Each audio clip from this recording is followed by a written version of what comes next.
Subscribe for more.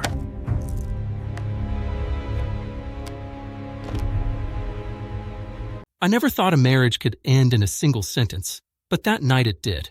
My name is Caleb Wright. I am 39, and I believe loyalty still meant something. I met Harper Sloan in Manchester 12 years ago, back when promises felt permanent and mistakes felt fixable. We were ordinary people building an ordinary life, which I thought was the point. I worked logistics, paid every bill on time, planned weekends, remembered birthdays. I wasn't flashy, just consistent. She used to say consistency felt safe.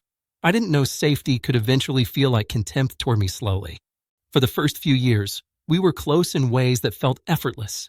We talked, laughed, touched, argued, then forgave without keeping score.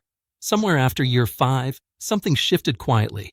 Harper stopped looking at me when I spoke, like my voice blended into background noise. Evenings turned into her phone glowing between us. If I reached for her, she stiffened, then sighed, as if affection were another chore. I told myself she was tired, stressed, overwhelmed. I doubled down instead of pulling back, thinking effort would restart whatever engine had stalled inside us both eventually anyway, without warning or mercy. Months passed, then years, marked by small rejections that cut deeper than arguments. Kisses became quick gestures, hugs turned sideways, intimacy faded into excuses. When I asked what was wrong, Harper smiled politely and said nothing was wrong, which somehow hurt more. I planned trips, cooked dinners, handled errands, hoping closeness might follow. At night, she stayed up scrolling, laughing at strangers, while I stared at ceilings counting regrets. I felt foolish wanting to be wanted by my own wife. Still, I stayed, because leaving without a villain felt unjustifiable to me then. Now I understand it better clearly today.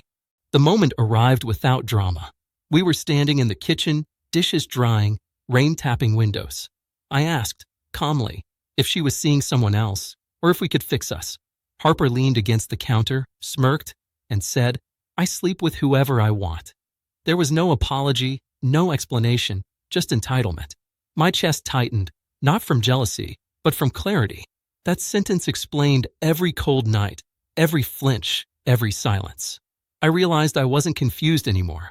I was simply finished investing in a story she had already ended without regret, anger, bargaining, fear, or hope remaining inside me.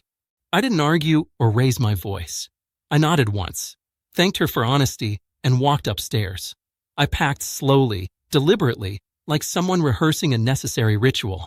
Clothes, charger, documents, nothing sentimental.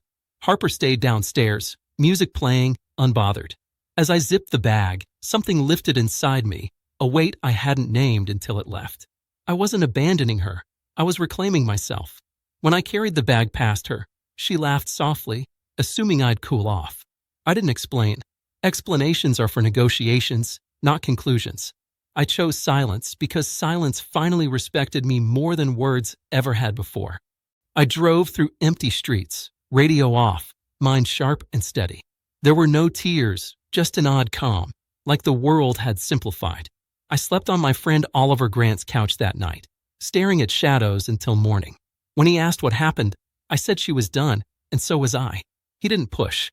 He didn't need details. The absence of chaos felt unfamiliar, but welcome. I realized leaving wasn't dramatic because the marriage had ended quietly long ago. All I did was acknowledge reality and step into it willingly without fear, guilt, shame, doubt, hesitation, or delay. The days after were strangely clean. I changed passwords, updated accounts, canceled shared services. Not out of spite, but alignment. If she wanted total freedom, she could fund it herself. Messages came later, first confused, then irritated, then sharp. She accused me of overreacting, of punishing her. I didn't respond. Silence had become my boundary. Friends asked if I was angry. I wasn't. Anger still implies investment.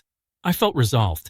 The man who used to negotiate affection was gone, replaced by someone who understood value isn't begged for but chosen, protected, reinforced, and finally respected fully, consistently, daily, inwardly, permanently.